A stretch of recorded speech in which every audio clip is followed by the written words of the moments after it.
You ask Tiger to solve. This deals with linear equations with one unknown. The final result is c equals 3. Let's solve it step by step. Simplify the expression. Group like terms. Simplify the arithmetic. Swap sides. Group all constants on the right side of the equation. Add 12 to both sides.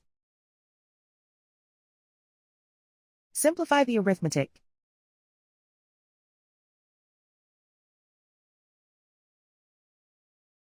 Isolate the c. Divide both sides by 8. Simplify the fraction.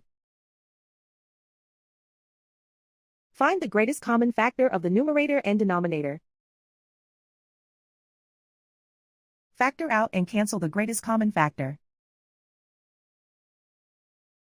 And so the final result is c equals 3.